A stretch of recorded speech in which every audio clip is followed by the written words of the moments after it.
Hi, this is Dr. Roger Clifford, your Dallas chiropractor. Should you get an MRI for your back pain?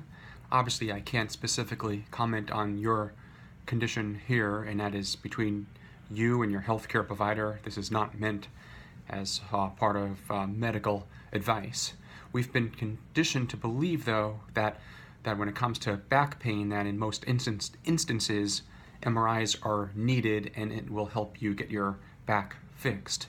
Many doctors and chiropractors believe that and practice that too. But is this a good idea? Well, let's talk about that. MRIs are amazing, of course. They show so many things that we can't see on x-rays, not just bones, but they can show discs, nerves, the spinal cord, muscles, soft tissues, and other structures too. They are amazing. But as painful as low back pain can be, are seeing all these different findings that we normally see on MRIs, are they really needed for your back pain? Is there a downside to getting perhaps too many MRIs done? Well, let's look at that. Let's talk about that. And many researchers they've asked these same questions. So MRIs will typically show, many times they'll show problems like disc herniations, what we call slip discs, disc degeneration, disc bulges, stenosis, arthritic changes, bone spurs, all of these different findings that maybe you have heard from your doctor about.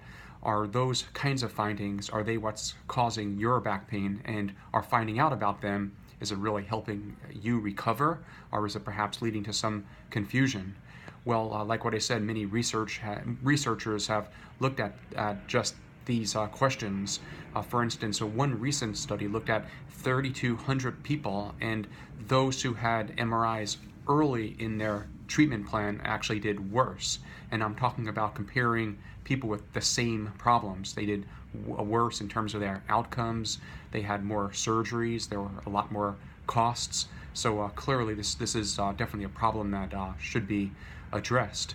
Other studies have looked at, actually many studies have looked at comparing people with back problems, back pain, and people without back pain, and basically doing an MRI on all of them, basically comparing and seeing if there are any differences between people with back pain and people without back pain on MRIs. And overall, if you look at all of these studies, between 57% and 64% of people who are asymptomatic, in other words, without any pain, without any back pain, these people, 57% to 64%, will have some findings on the MRI, including disc herniations and herniated discs, disc bulges, disc degeneration, and other findings that I mentioned before.